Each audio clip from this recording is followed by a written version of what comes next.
Selamat datang di channel Ye Chen Ping Mania. Terima kasih kepada Tuan Rahim Awang yang kembali gabung dan berlangganan di channel Ye Chen Ping Mania. Semoga dilancarkan rezekinya dan diberikan umur panjang yang penuh keberkahan. Terima kasih kepada semuanya yang sudah like dan subscribe. Semoga selalu diberikan kesehatan dan kesuksesan. Penguasa Istana Naga Langit bab 4617 sampai bab 4619. Jalanan Beast City sunyi di bawah tabir malam, dan rumah-rumah di sekitarnya sudah lama menutup pintu rapat-rapat, seolah-olah mereka semua takut akan hal yang tidak diketahui dalam kesunyian ini. Sesekali beberapa penjaga yang berpatroli berjalan lewat dengan tenang. Langkah kaki mereka dalam suasana yang tenang ini tampak sangat jelas. Kota binatang buas saat ini luar biasa sunyi, bagaikan binatang buas yang sedang tidur dan tidak tahu kapan ia akan bangun dan memperlihatkan kekuatannya yang menakutkan. Namun, tepat di jalan yang sunyi ini, beberapa siluet tiba-tiba muncul. Beberapa orang ini jelas-jelas mabuk, berjalan sempoyongan dan berbicara keras sambil berjalan, memecah ketenangan malam itu.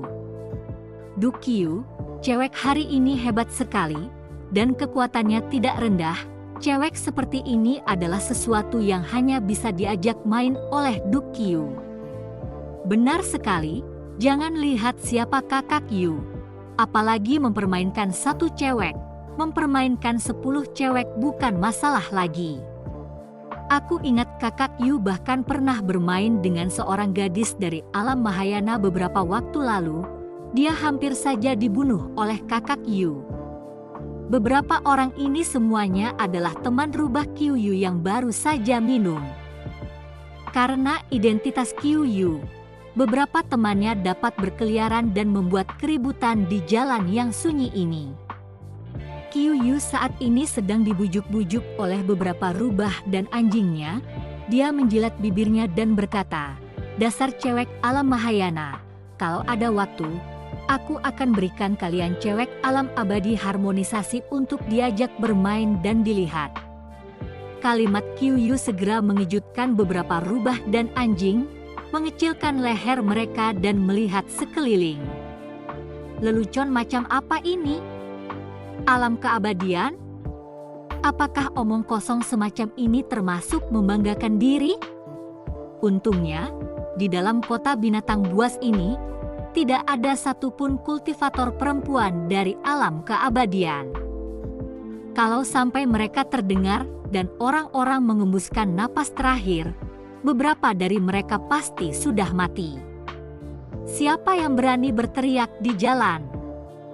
Pada saat ini, 3 penjaga yang berpatroli melihat Qiu Yu dan yang lainnya dan segera mengepung mereka.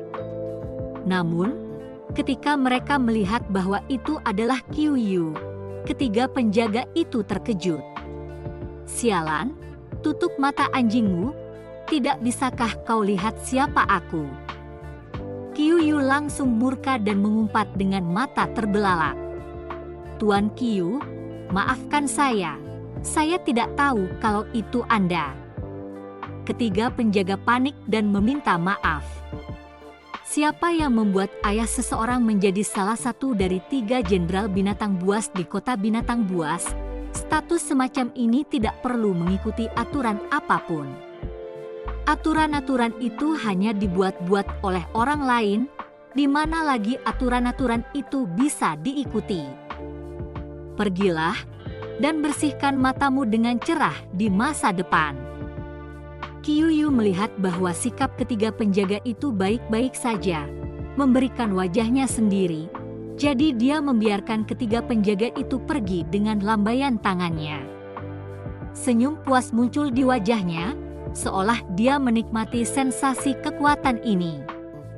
Tetapi saat ketiga pengawal itu hendak pergi, Qiu Yu menyadari bahwa di seberang sana ada sesosok tubuh yang tengah berjalan ke arah mereka. Baru setelah mendekat, Qiu Yu menyadari bahwa orang yang datang adalah Chen Ping yang telah memukuli dirinya sendiri di hotel. Melihat Chen Ping tiba-tiba muncul di jalan, Qiuyu agak bingung. Bukankah orang ini seharusnya dipenjara? Pada saat ini, Chen Ping juga melihat orang-orang Qiuyu dan juga sedikit terkejut, tetapi dia tidak takut. Dia memegang token Jenderal Xing di tangannya, jadi dia tidak memiliki masalah sama sekali saat berjalan di jalan. Anak baik, kamu bahkan melarikan diri dari penjara dan secara terbuka melanggar jam malam dengan berjalan di jalanan. Apa yang kalian tunggu? Kenapa tidak kalian tangkap saja dia? Qiuyu berteriak pada ketiga penjaga. Melihat ini, ketiga penjaga bergegas maju dan mengepung Chen Ping. Salah seorang penjaga kemudian berkata dengan suara dingin, "Kalian telah melanggar jam malam, patuhilah dan ikutlah bersama kami. Jangan membuat kami menggunakan kekerasan." Melihat ini, Qiuyu lalu memandangnya sambil mencibir sambil memegangi lengan bahunya. Chen Ping tidak ambil pusing dengan penjaga itu, tetapi langsung mengambil token Jenderal Xing. Ketika pengawal itu melihat tanda milik Jenderal Xing, dia juga tercengang, lalu dia menghindar. "Permisi." Terima kasih masih menyimak channel Ye Chen Ping Mania. Untuk bisa mendapatkan token Jenderal Xing, orang itu haruslah tamu senior di kediaman jenderal, bukan sesuatu yang bisa disinggung oleh pengawal biasa seperti mereka. Melihat ketiga penjaga itu tiba-tiba minggir dan dengan hormat meminta maaf kepada Chen Ping, Qiuyu sedikit bingung. "Apa yang kalian lakukan? Kenapa kalian tidak menangkapnya untukku?" Qiuyu berteriak. Suaranya bergema di jalan yang sunyi, membuatnya terdengar sangat kasar. "Pangeran Qiu, saya benar-benar minta maaf." Dia memiliki token Jenderal Xing dan merupakan menteri tamu Jenderal Xing. Jadi, dia tidak melanggar jam malam. Kami tidak punya hak untuk menangkapnya. Seorang penjaga berkata kepada Qiuyu. Ketika Qiuyu mendengar ini, dia membeku dan menatap Chen Ping dengan tidak percaya. Chen Ping, di sisi lain, berjalan melewati Qiuyu dengan token di tangannya, dengan beberapa provokasi di matanya. "Sial, pantas saja anak ini bisa keluar dari dalam penjara. Itu pasti hantu bermarga Xing. Dia jelas-jelas mengikuti keluarga Qiu dan melawan kita. Aku akan memberitahu ayah tentang hal ini tidak boleh dibiarkan seperti ini." Qiuyu pergi dengan marah. Di penginapan, adik bungsu mengikuti kakaknya yang telah dibebaskan dan keduanya bertengkar. Wajah adik bungsu merah karena marah dan dia hampir menangis karena marah. "Saudaraku, kamu sudah dibebaskan. Apa yang kamu tunggu dari Chen Ping? Kita seharusnya sudah meninggalkan tempat ini sejak lama. Sekarang sudah gelap, kita juga tidak bisa meninggalkan kota ini. Kalau kau sampai ketahuan lagi, aku tidak akan peduli padamu lagi." Adik bungsu berteriak dengan wajah penuh amarah. Kakak dari adik bungsu tidak mau keluar. Dia datang ke penginapan untuk mencari adik bungsu dan melihat adiknya sendiri. Adik bungsu sangat gembira dan ingin mengajak kakaknya keluar dari kota binatang buas dan pulang ke rumah. Akan tetapi, saudara laki-laki dari adik bungsu bersikeras menunggu Chen Ping dan sama sekali tidak berniat untuk pergi. "Kakak, ini kesempatan sekali seumur hidup, jangan bodoh. Jika kita mengikuti Chen Ping dan menaiki tangga, kita tidak perlu khawatir selama sisa hidup kita. Aku tidak peduli apakah kamu menjalin hubungan dengannya atau tidak. Kamu harus menemukan cara untuk menaklukkannya. Jika kalian berdua tidur bersama, kalian akan mendapatkan nasi mentah dan tidak perlu khawatir lagi." saudara Misi membujuk Misi. Matanya dipenuhi dengan antisipasi dan kegembiraan, jelas penuh keyakinan pada Chen Ping. Selama kurun waktu ini, kakak dari adik bungsu telah mengetahui beberapa hal tentang Chen Ping dan juga masalah nadi batu roh abadi, jadi dia pun memutuskan untuk mengikuti Chen Ping. Jika hal itu benar, maka bukankah mereka tidak akan khawatir tentang sumber daya selama sisa hidup mereka jika mereka mengikuti Chen Ping? Akan tetapi, dia juga tahu bahwa dengan mengandalkan kekuatan kedua saudara kandung itu, mereka tidak memenuhi syarat untuk mengikuti Chen Ping, dan orang-orang tidak dapat memandang mereka. Lagi pula, mereka hanyalah beban untuk mengikuti Chen Ping dan tidak dapat membantu banyak. Maka kakak dari si bungsu dengan putus asa membiarkan adiknya tidur bersama Chen Ping. Asal dia ikut tidur dengan Chen Ping, maka dia adalah wanita milik Chen Ping. Berapapun kekuatan mereka, Chen Ping tidak dapat menyingkirkan mereka. Kalau begitu, Chen Ping, sang ipar, akan duduk manis. "Kakak, apa yang kau bicarakan? Apakah kau berencana untuk mengkhianatiku? Obat macam apa yang diberikan Chen Ping kepadamu sehingga kau sekarang dengan putus asa mendorongku ke dalam pelukannya? Aku ingat waktu kamu pertama kali ketemu Chen Ping, kamu juga bilang kalau kamu bilang ke dia supaya jangan ganggu aku dan bilang kepadaku supaya hati-hati sama dia." Adik perempuan yang paling muda tidak mengerti apa yang dialami kakaknya beberapa hari ini. Bagaimana bisa dia tiba-tiba berubah sikap? Iya, tidak usah peduli, dengarkan saja aku. Saudara laki-laki dari adik bungsu tidak dalam posisi yang baik untuk menjelaskan. Lagi pula, makin sedikit orang yang tahu tentang nadi batu roh abadi itu, makin baik. Kalau sampai ketahuan, bisa membahayakan nyawa. Aku tidak mau mendengarkan. Pokoknya, besok pagi aku akan pergi. Kau suka pergi atau tidak? Kalau kau sudah terlanjur ikut, aku tidak peduli lagi padamu. Adik perempuan yang paling muda mendengus dan langsung berbaring di tempat tidur, tidak memperhatikan kakaknya. Terima kasih masih menyimak channel Ye Chen Ping Mania. Kakak laki-laki dari adik bungsu menghela nafas dan hanya bisa duduk di pinggir tempat tidur. Adik perempuan ini terlalu keras kepala. Dia harus mencari cara untuk membuatnya memikirkan semuanya. Tepat pada saat ini, tiba-tiba pintu ruangan didorong terbuka. Kakak beradik itu pun terkejut. Siapa gerangan yang tiba-tiba datang ke kamar ini tengah malam begini? Saat kedua bersaudara itu mengambil sikap dengan ekspresi waspada, mereka menyadari bahwa orang yang masuk tidak lain adalah Chen Ping. "Kalian berdua belum pergi," Chen Ping berkata dengan sedikit terkejut. Chen Ping terkejut ketika kakak laki-laki dari adik bungsu dibebaskan. Adik bungsu malah tidak membawa kakak laki-lakinya pergi. Lagi pula, adik bungsu memasuki kota binatang buas juga untuk menyelamatkan saudaranya. Sekarang saudaranya keluar, tentu saja seharusnya bisa pergi.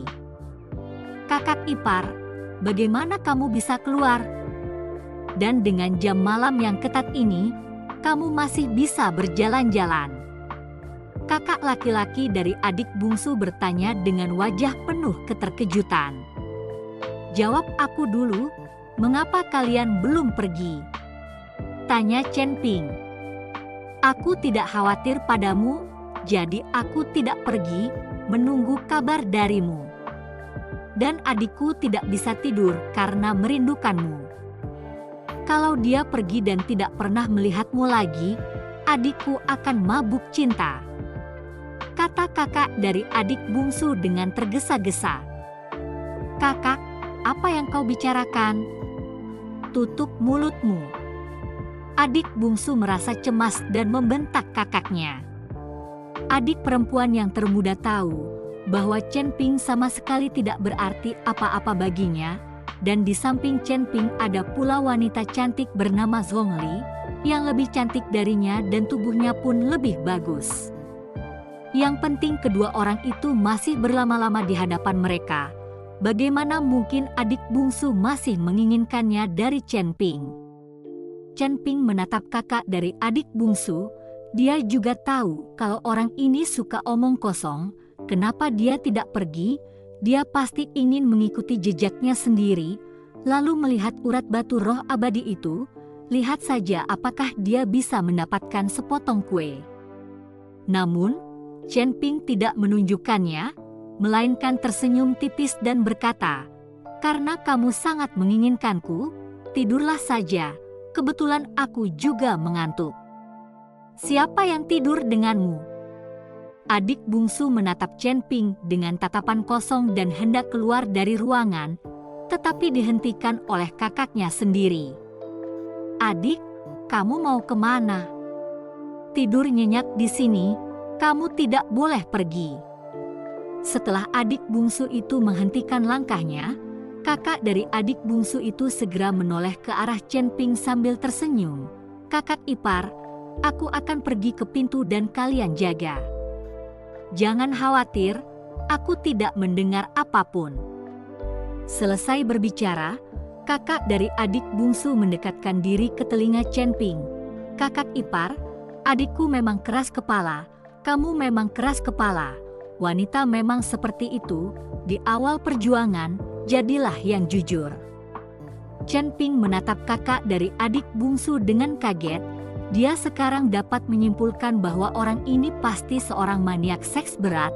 Masalah pemenjaraan juga pasti tidak merugikannya. Saudara laki-laki. Meski perkataan kakak dari adik bungsu itu sangat kecil, tapi adik bungsu juga sungguh-sungguh mendengar. Pada saat itu adik bungsu marah, hampir saja memukuli sang kakak. Kakak laki-laki dari adik bungsu melihat situasi itu, bergegas lari keluar, dengan tangan menggapai pintu untuk ditutup. Adik bungsu itu kemudian menatap Chen Ping, dan berkata dengan nada dingin, "Kamu membantuku menyelamatkan saudaraku. Aku sangat berterima kasih padamu. Tetapi jika kamu menggunakan kekerasan padaku, aku lebih baik mati daripada menyerah. Jangan khawatir, aku bukan orang seperti itu." Chen Ping selesai berbicara dan langsung berbaring di tempat tidur.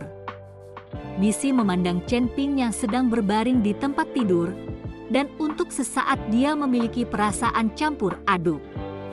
Padahal, mulutnya hanya berkata, kalau Chen Ping benar-benar menggunakan kekerasan padanya, Misi tidak akan melawan. Jauh di lubuk hatinya, dia berharap Chen Ping akan melakukan sesuatu untuk dirinya sendiri. Tetapi Chen Ping tidak mau mengerti, langsung pergi ke atas tempat tidur. Adik bungsu sendiri merasa sangat malu. Di tengah pertikaian batin sang adik bungsu, Chen Ping sudah memanggil Zhongli, lalu bermesraan. Sang adik bungsu hanya bisa menatap kosong, perasaannya campur aduk dalam hati. Dan di luar pintu, saudara laki-laki Misi yang mendengarkan keributan di dalam ruangan merasa sangat gembira. "Adikku punya kemampuan, sepertinya ada uang sebanyak ini ada di malam hari, masa depan tak perlu dikhawatirkan lagi." Kakak dari adik perempuan termuda meringkuk di luar pintu, sudah lama berfantasi. Bersambung.